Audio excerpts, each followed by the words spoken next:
ഈ exit poll ഫലങ്ങളിൽ UDFന് മുന്നേറ്റമുണ്ടാകും എന്ന് സൂചനകൾ വന്നത് മുതൽ കോഴിക്കോട് ലീഗ് ഹൗസിലാണ് ഏറ്റവും വലിയ ചർച്ചകൾ നടക്കുന്നത്. കാരണം 2 തവണ ഭരണമില്ലായിരുന്നു. ഭരണമില്ലെങ്കിൽ ലീഗിന് പണമില്ല. മറ്റുള്ള പാർട്ടിക്കും അങ്ങനെ തന്നെ. എന്നാൽ ലീഗിന് പണം തീർച്ചയായിട്ടും ഉണ്ടാകുന്നത് ഭരണത്തിലൂടെയാണ്. എല്ലാം വിലപേശൽ നടത്തി പല പ്രോജക്റ്റുകളുമായി ബന്ധപ്പെട്ട് പല ഡിപ്പാർട്ട്മെൻറ്റുകളിൽ നിന്നൊക്കെ തന്നെ കോടികളാണ് ലീഗ് നേതാക്കൾ പിരിച്ചുകൊണ്ടിരിക്കുന്നത്. ലീഗ് തന്നെ പിരിച്ചുകൊണ്ടിരിക്കുന്നത്.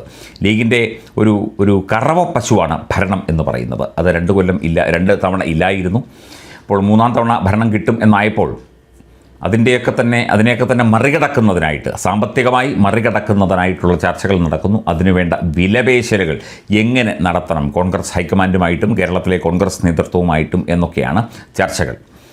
ഏറ്റവും പ്രധാനപ്പെട്ട സുപ്രധാന വകുപ്പുകളൊക്കെ തന്നെ ചോദിക്കാൻ തീരുമാനമായിരിക്കുന്നു. അതായത് റവന്യൂ വകുപ്പ് ചോദിക്കും, ആരോഗ്യ വകുപ്പ്, വിദ്യാഭ്യാസ വകുപ്പ് ഒക്കെ തന്നെ ചോദിക്കാൻ തീരുമാനമായി കഴിഞ്ഞു എന്നാണ് അറിയാൻ സാധിക്കുന്നത്. മാത്രമല്ല ഉപമുഖ്യമന്ത്രി പദം അല്ലാതെ മുഖ്യമന്ത്രി പദം കൂടി ചോദിക്കാനുള്ള ചില ചർച്ചകൾ കടന്നു വന്നു ലീഗ് ഹൗസിൽ എന്നുള്ളതാണ്. PK കുഞ്ഞാലിക്കുട്ടിയെ മുഖ്യമന്ത്രിയാക്കാനുള്ള ചില തീരുമാനങ്ങളിലേക്ക് കൂടി സംഭവങ്ങൾ എത്തിക്കാനുള്ള നടപടികൾ ചിലപ്പോൾ ലീഗ് ആവിഷ്കരിച്ചേക്കും. ലീഗ് അതിനുവേണ്ട വിലപേശലുകൾ നടത്തിയേക്കും. നമ്മൾ നേരത്തെയും പറഞ്ഞു, ഇവിടെ UDF ഭരിക്കുകയാണെങ്കിൽ കോൺഗ്രസ് അല്ല ഭരിക്കുന്നത്, ലീഗാണ് ഭരിക്കുന്നത്. അത് ഉമ്മൻചാണ്ടി ആയിരുന്നപ്പോഴും AK ആൻ്റണി ആയിരുന്നപ്പോഴും കരുണാകരനായിരുന്നപ്പോഴും ഒക്കെ തന്നെ ലീഗ് പറയുന്നതിനപ്പുറം ഒന്നും ചെയ്യാൻ കഴിയില്ല എന്നുള്ളതാണ്. ലീഗിനെ പിന്തുണയ്ക്കുന്നതോ ലീഗിന് ഒപ്പം നിൽക്കുന്നതോ ആരാണ് എന്നുള്ളതാണ്.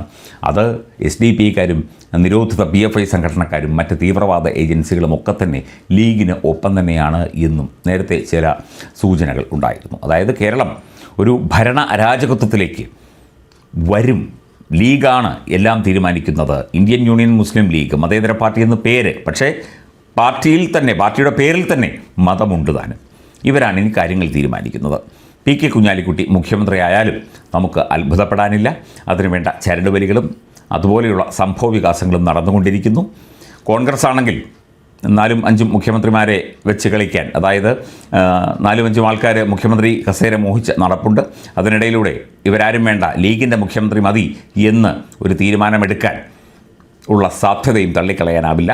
കോൺഗ്രസ് ഹൈക്കമാൻഡിന് ഒരു സംസ്ഥാനത്തിൻ്റെ ഭരണമാണ് വലുത്, അവിടെ പാർട്ടിയല്ല ഭരണമാണ് വലുത് എന്ന് പറയുന്നു.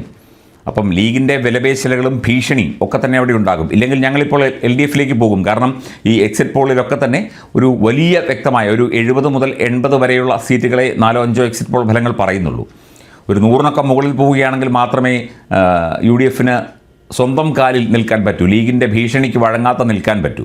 മറ്റേത് ലീഗിൻ്റെ MLAമാർ 10-20 പേർ അപ്പുറത്തോട്ട് പോയി കഴിഞ്ഞാൽ അവർ ഭരണമുണ്ടാക്കും. അപ്പം അങ്ങനെ ഒരു സ്ഥിതിവിശേഷം വരുന്നതോടുകൂടിയാണ് അടിയന്തരമായി ലീഗ് ഹൗസിൽ യോഗം ചേർന്ന് ഇത്തരം കാര്യങ്ങൾ ചർച്ച ചെയ്തത്. മുഖ്യമന്ത്രി സ്ഥാനം ഉൾപ്പെടെ ചോദിക്കാൻ ലീഗ് തയ്യാറാവും. മുഖ്യമന്ത്രി സ്ഥാനവും ഏറ്റവും പ്രധാനപ്പെട്ട വകുപ്പുകളും ചോദിച്ച് കേരളത്തിൻ്റെ ഭരണത്തെ കൈപ്പിടിയിലൊതുക്കാൻ, കേരളത്തിലെ ജനങ്ങളെ കൈപ്പിടിയിലൊതുക്കാനുള്ള വലിയ ഗൂഢനീക്കങ്ങളാണ് അല്ലെങ്കിൽ തന്ത്രങ്ങളാണ് ഇന്ത്യൻ യൂണിയൻ മുസ്ലിം ലീഗ് എന്ന മതപാർട്ടി മെനയുന്നത്. മതമാണ് വലുത് എന്ന് പറഞ്ഞുകൊണ്ട് അധികാരത്തിലേക്ക് UDFും ലീഗും എത്തിച്ചേരുകയാണെങ്കിൽ വെള്ളാപ്പള്ളി നരേശൻ പറഞ്ഞതുപോലെ ഇവിടുത്തെ ഹൈന്ദവ ജനതയും ക്രൈസ്തവ ജനതയും ഒക്കെ നാടുവിടുകയായിരിക്കും നല്ലത് എന്ന ഒരു അവസ്ഥ ഇവിടെ സംജാതമാകാനുള്ള എല്ലാ സാധ്യതയും തെളിയുകയാണ്.